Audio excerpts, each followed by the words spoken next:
નમસ્કાર વાલી મિત્રો અને વિદ્યાર્થી મિત્રો, હું છું ધ્રુવિલ સર અને તમે જોઈ રહ્યા છો જ્ઞાન જ્યોત ગ્રુપ ટ્યુશન એજ્યુકેશન ચેનલ પર.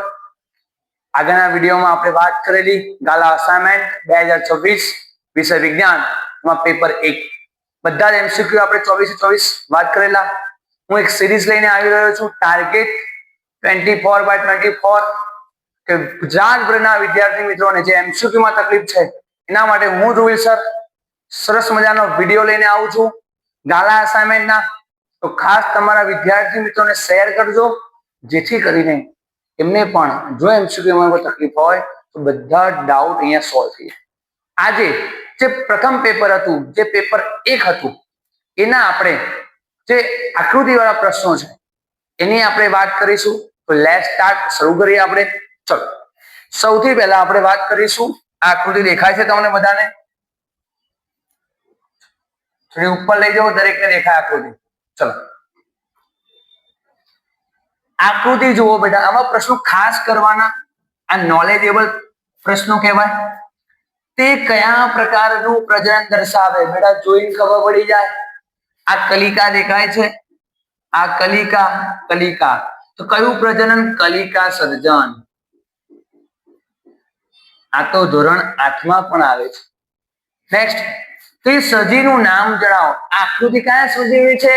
બધાને ખબર, હાઇડ્રાની. આવી કોઈ પણ આપે, તમને અમીબાની આપી દે, દ્વિભાજન. આગળ આવશે ઘણા બધા પેપરમાં, બહુભાજન આપશે, બીજાણુ સર્જન, પ્લેનેરિયામાં આવશે પુનર્સર્જન, સ્પાયરોગાયરામાં અવખંડન, બધી આકૃતિ આવશે. આવું કોઈ પણ પ્રશ્ન આવે, આવડી જશે કે નહીં આવડે તમને? ચલો, તો નીચેનો 28મો પ્રશ્ન જુઓ તો બેટા આપણે જોઈએ શું કહેવા માંગે છે. ફક્ત દ્રષ્ટિહીન વિદ્યાર્થીઓ માટે. હવે હું તમને ખાસ નોલેજ આપું બેટા. આ નવી પેટર્ન સરકાર તરફથી શરૂ કરાઈ છે. દ્રષ્ટિહીન પ્રશ્ન કોના માટે? આજે જે બાળકોને આંખ નથી, આંધળા છે, એ લોકો નીચેનો પ્રશ્નનો જવાબ લખવાનો. આનો મતલબ એવો થાય કે ગયા વર્ષે એવો પ્રોબ્લેમ આવેલો, અમુક બાળક ઉપરનો નીચેનો બધા ભેગા લખીને આવેલા, પણ આપણે આ વર્ષે એવું કરવાનું નથી. એકલ સજીવો દ્વારા ઉપયોગમાં લેવાતી 4 પ્રજનન પદ્ધતિઓ નામ આપો. એકલ સજીવ એટલે એનો મતલબ એક જ પિતૃ ભાગ લે. અને બધાને ખબર, એક પિતૃ ભાગ લે, અલિંગી પ્રજનન. હવે ભલે અહીંયા આવું લખ્યું છે કે ફક્ત દ્રષ્ટિહીન માટે, તો આપણે જોવાનું નહીં? ના, એવું નથી. આપણે અત્યારે પ્રેક્ટિસ કરીએ છીએ, તો આપણે તો આપણા તો પ્રશ્નો જોવાના, સાથે સાથે દ્રષ્ટિહીન વાળા પણ તૈયાર કરી દેવાના બેટા. તમે આવું પૂછે, એકલ સજીવો દ્વારા ઉપયોગમાં લેવાતી 4 પ્રજનન પદ્ધતિઓના નામ આપો. એકલ સજીવો, એક જ પિતૃ ભાગ લે, એક પિતૃ ભાગ લે, અલિંગી પ્રજનન. અરે તમને બધાને ખબર છે, અલિંગી પ્રજનનમાં દ્વિભાજન, બહુભાજન, હમણાં હું નામ ભૂલી ગયો, બીજાણુ સર્જન, ના લખું તો બી ચાલે, પુનર્જનન, પછી આ કલિકા સર્જન, અવખંડન. ભલે 4 કીધી છે, આપણે બધી લખી દેવાની. ઓકે, ચલો આવો નેક્સ્ટ 32મો સવાલ જોઈએ આપણે. ચલો, તમને એક ચાર્ટ આપેલો છે, એમાં અલગ અલગ તત્વોની વાત કરેલી છે, એની અવરોધકતા આપેલી છે. એટલે અવરોધકતા એટલે ટ્રાફિક. મને એમ કહો, રસ્તામાં તમે જાઓ, હાઈવે પર ટ્રાફિક હોય તો તમારી સ્પીડ વધે ઘટે? ઘટે. તો એક શોર્ટકટ આપી દો. અવરોધકતા ચલે છે 1/વાહકતા. બસ. આનો મતલબ શું થાય? આનો મતલબ જ્ઞાનજોત વાળા તો બહુ સારી રીતે જાણે છે, પણ બીજા બધા છોકરાને હું શીખવાડી દઉં. અવરોધકતા વધે તો વાહકતા ઘટે. ઊંધું, વાહકતા વધે, અવરોધકતા ઘટે, વ્યસ્ત પ્રમાણમાં. ચલો, હવે તમને અહીંયા શું કીધું? જો લોખંડ અને પારામાંથી કયું વધારે સારું આવે? સારું વાહક. ચલો હવે મને કહો, સારું વાહક એટલે વાહકતા વધુ, તો અવરોધકતા કેવી હોય? ઓછી. તો આ બેમાંથી અવરોધકતા ઓછી કોની? જો આ લોખંડ અને પારો, કોની અવરોધકતા ઓછી?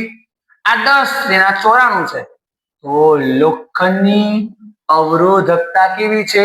ઓછી. લોખંડ સારું શું આવે? જવાબ કોણ આવે? લોખંડ. લખવાનું લોખંડ વધારે સુવાહક છે, આખું લખવાનું બેટા. ચલો, કયું શ્રેષ્ઠ? શ્રેષ્ઠ એટલે સૌથી વધુ વિદ્યુત નું સુવાહક. જોયા વગર ખબર પડે. કોણ? ચાંદી. કોણ આવે બેટા? ચાંદી. આ તો બધાને ખબર છે જો, કારણ કે ચાંદીની અવરોધકતા કેવી છે? સૌથી ઓછી. અવરોધકતા સૌથી ઓછી, વાહકતા સૌથી વધુ. ઇન ડિટેલ સમજાવો, ગોખવાની વાત જ નહીં કરવાની. ચલો આવો નેક્સ્ટ બેટા. તમે જોજો બેટા 35મો, એટલા બોર્ડ રફ કરી દો. 35મો જોજો બેટા શું કહે છે. આવું આવે છે પરીક્ષામાં. કુદરતી અને કૃત્રિમ વર્ગીકરણ કરો. 1 મિનિટ લાગે. કુદરતી એટલે ભગવાને બનાવેલું બસ, ને કૃત્રિમ એટલે આપણે બનાવેલું. તો જો ચલો, જંગલ શેમાં આવે? જંગલ કઈ નહીં, આપણે લખીએ રાઉન્ડ કર, કુદરતી ઉપર રાઉન્ડ. તો જંગલ શેમાં આવે? કુદરતી. તો સમુદ્ર શેમાં આવે? કુદરતી. બાકી બધા. બગીચો કોને બનાવ્યો? આપણે, એટલે કૃત્રિમ. માછલી ઘર કોને બનાવ્યું? આપણે. આપણે એટલે બધું કૃત્રિમ. ઓકે, ચલો વાત કરીએ આગળ બેટા. ચલો, દેખાય છે કે નહીં દેખાતું?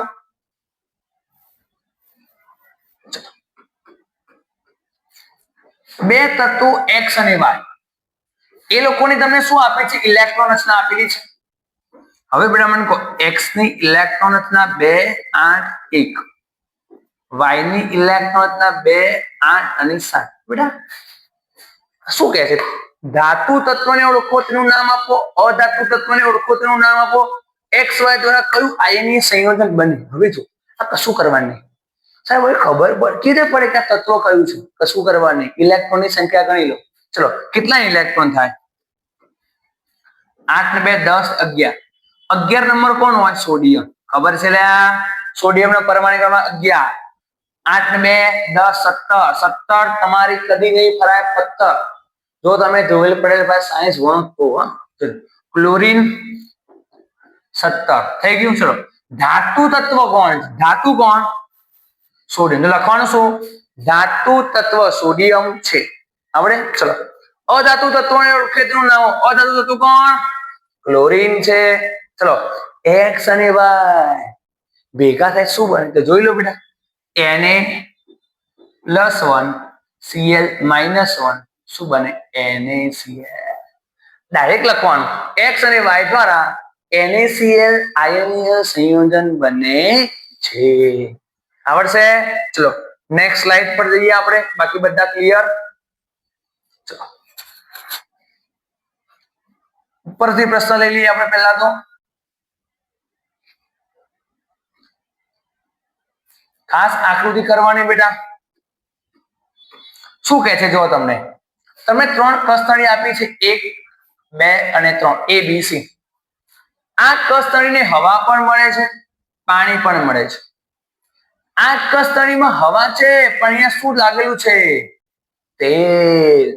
નેક્સ્ટ, સી કસ્તરીમાં સેમ લોખંડની ખીલી તો બધામાં છે, પણ અહીંયા નિર્જળ કેલ્શિયમ ક્લોરાઇડ. યાદ રાખવો તો રાખજો, લખી દેજો. નિર્જળ કેલ્શિયમ ક્લોરાઇડ એ પ્રબળ ભેજ શોષક છે. શું છે? પ્રબળ ભેજ શોષક. એટલે ભેજને શું કરી દે? શોષી દે, પોતે શોષી લે, ખીલીને આપશે નહીં. તમને કાટ ક્યાં લાગે? હવે મને કહો, તમે કાટ અટકાવવા માટે રંગ કરો છો. આપણે વાહનોમાં ઓઇલ તેલ પૂરીએ છીએ, કેમ કાટ ન લાગે? તો મને એમ કહો, આમાં કાટ લાગશે? નહીં લાગે, કારણ કે તેલ છે. આ તો પ્રબળ ભેજ શોષક અહીંયા આપેલો છે. ભેજને શું કરી લેશે? શોષી લેશે. આને પણ કાટ લાગશે. પણ આ જે કસ્તરી એ છે, એને કાટ લાગશે. કેમ? હવા મળે છે, પાણી મળે છે, એટલા માટે. તો જો કઈ કસ્તરીમાં લોખંડની રંગ બદલાશે, જેમાં કાટ લાગે એમાં રંગ બદલાય. કઈ કસ્તરી? કસ્તરી એ. નેક્સ્ટ, આ સાથે એટલે કે આવી પ્રક્રિયા છે સંકળાયેલી રાસાયણિક પ્રક્રિયાનું નામ લખો. અહીંયા કઈ રાસાયણિક પ્રક્રિયા સંકળાયેલી લખી શકાય? લોખંડનું ક્ષારણ,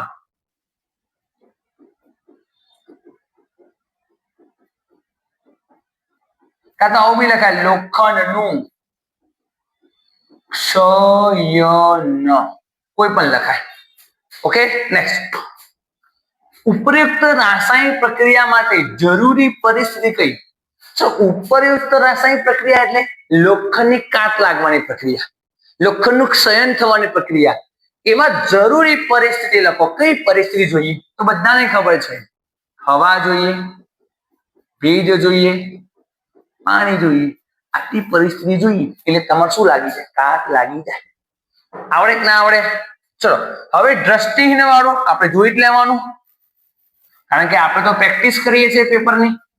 ચલો મને કહો, દ્રષ્ટિહીન વાળો નીચેનો સવાલ. એવી ધાતુના ઉદાહરણ આપો. આ તો આપણે પણ પૂછાય. હથેળી પર રાખતા જે પીગળી જાય, કોણ? ગેલિયમ અને સીઝિયમ. હવે અમુક ને એવું થશે કે આવા બધા પ્રશ્નો ક્યાં છે?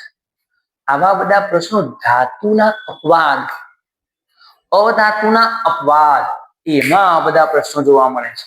ખાસ જોઈ લેજો બેટા, બહુ મજા મોજ પડી જશે. છરી વડે કાપી શકાય. કોણ કાપી શકાય? Sodium, potassium, lithium. આ બધાને છરી વડે કાપી શકાય. ચલો, કઈ ધાતુ મુક્ત અવસ્થામાં મળે? સોનું. એ સોનું તને મારા પર ભરોસો નહીં કે જોજે. સોનું, ચાંદી અને પ્લેટિનિયમ. પ્લેટિનિયમ આવડે કે ના આવડે? આવા બધા પૂછે. આવું બહુ બધું છે બેટા. કોના ગલન બિંદુ ઉત્કલન બિંદુ ઊંચા, આવું પૂછાય. કોણ ઉષ્માની વિદ્યુતના મંદવાહક? ઘણા બધા એમસીક્યુ પૂછાય. ઓકે, ચલો આવો નેક્સ્ટ આગળ જોઈએ. લખી દો, જવાબ લખો હોય તો બેટા બહુ મજા આવશે. હું આવા જ પ્રશ્નો સોલ્વ કરાવીશ. પેલા તો બધા પ્રશ્નો તમને એમ બી મળી જ જશે ચોપડીમાંથી, પણ આવા બધા પ્રશ્નો ખાસ કરાવવા આવી રહ્યો છે તમારી સમક્ષ. જે અઘરા હોય, અને અઘરા હોય ત્યાં Dhruvil Patel is here, remove the fear. બહુ બહુ થઈ ગયું એવું. હા ચલો ચલો અહીંયા જોજે, બહુ સરસ મજાનો પ્રશ્ન. તમને 5 દ્રાવણ આપેલા છે, ABCD અહીંયા લખી દઈએ. ચલો,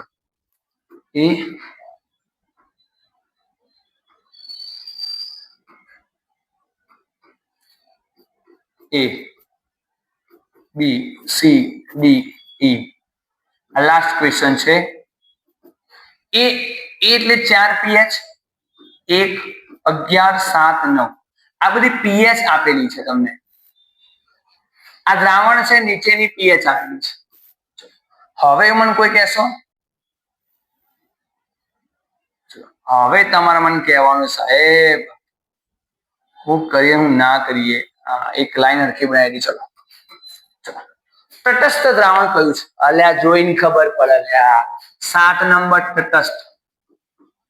તો લખવું પડે દ્રાવણ ડી. આવો જવાબ લખવાનું. જોજો આનો જવાબ દ્રાવણ ડી તટસ્થ હશે. આખું લખવાનું બેટા, આપણે ગમે તેમ નહીં લખવાનું, કમ્પ્લીટ લખવાનું. ચલો નેક્સ્ટ. પ્રબળ બીજ. બીજ એટલે જેની પીએચ નંબર વધુ. હવે છોકરાઓને આ બધું ના આવડે, પણ બેટા આવા સોલ્વ કરવા પડે. જ્ઞાનજ્યોત નો છોકરો ચપટી વગાડે સોલ્વ કરી દે, કારણ કે મારા પાસે શોર્ટકટ જ્યાં ઉપર લીટી લખો ને, લીટી બધી સોલ્વ થઈ જાય. ફેંકા નથી મારતો. વિડીયો જોવો છો, તમારી આજુબાજુમાં જે ધ્રુવીલ સર પાસે ભણે છે, જ્ઞાનજ્યોતમાં ભણે, પૂછી લેજો. લે ગેરંટી આપું. મગજ ચાલે કે ના ચાલે જોજો. બેઝિક. કોણ સૌથી વધુ બેઝિક હોય? જેનો પીએચ વધુ હોય એ સૌથી વધુ બેઝિક. કોણ? દ્રાવણ સી. પ્રબળ એસિડ. તો પ્રબળ એસિડ કોણ બેટા? તો જો આપણે કોણ પ્રબળ એસિડમાં આવે? તો એસિડમાં કોણ કોણ આવે? એક 4 એસિડમાં, એક એસિડમાં. આ તો આવે જ નહીં, નીકળી ગયું. આ બી નીકળી ગયું. હવે આ બેમાં કોણ વધુ એસિડિક? પીએચ નંબર જેનો ઓછો એ વધુ એસિડિક. તો અહીંયા મને કહો દ્રાવણ કોણ બી વધુ એસિડિક હશે. આવડે કે ના આવડે? ચલો આમાં કોઈ તકલીફ તો કોઈ પ્રશ્ન બાકી છે? ઓકે 49 બાકી છે, જોઈ લઈએ આપણે 49 નંબરનો પ્રશ્ન. ચલો શું કીધું? બી નંબર જુઓ. નીચે આપેલા સંયોજનો માટે કયા બે સંયોજનો છે? પ્રોપેનોલ અને પ્રોપેનોન. બહુ સરસ મજાનો પ્રશ્ન બેટા, જોજો. ક્રિયા પહેલા સમૂહના નામ આપો. અહીંયા કયો સમૂહ છે? સમૂહનું નામ આપી દે. વાંધો નહીં, હેડો અહીંયા આપણે સમૂહનું નામ આપી દઈએ. નેક્સ્ટ, ક્રિયાશીલ સમૂહનું સૂત્ર જોજો. પ્રોપેનોલ નું સૂત્ર લખવાનું નહીં, એમાં કયો ક્રિયાશીલ સમૂહ છે એનું સૂત્ર. તો સમૂહનું સૂત્ર ડાયરેક્ટ એવું લખી દો સૂત્ર, એટલે વાર્તા પતી જાય.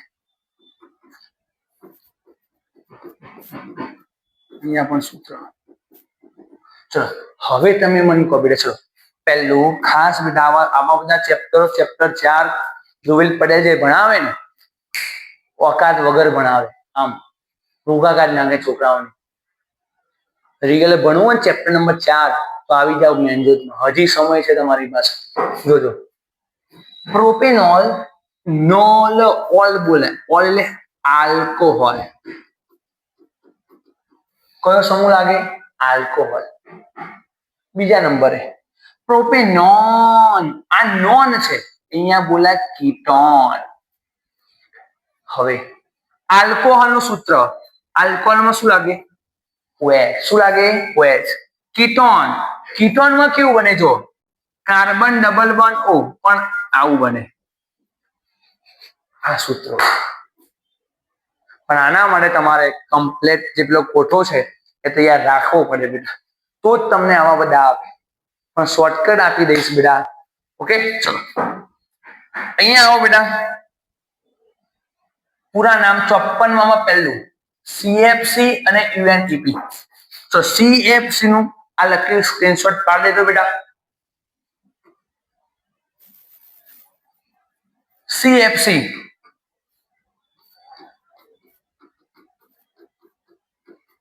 ક્લોરો કાર્બન્સ આવું લખાય. મોસ્ટ ટાઈમ બી UNEP. યુ નો મતલબ યુ ના ઈટેડ, એન નો મતલબ નેશન, ઈ નો મતલબ એન્વાયરમેન્ટ, પી નો મતલબ પ્રોગ્રામ. ખાસ આવડવું જોઈએ દરેકને. CFC chlorofluorocarbons, UNEP united nation environment programme. તો વિદ્યાર્થી મિત્રો આ વિડીયોને અહીંયા અંત સુધી રાખું છું. રાધે રાધે, જય શ્રી કૃષ્ણ, ભારત માતાની જય અને જય ધ્રુવીલ સરના વિજ્ઞાનની.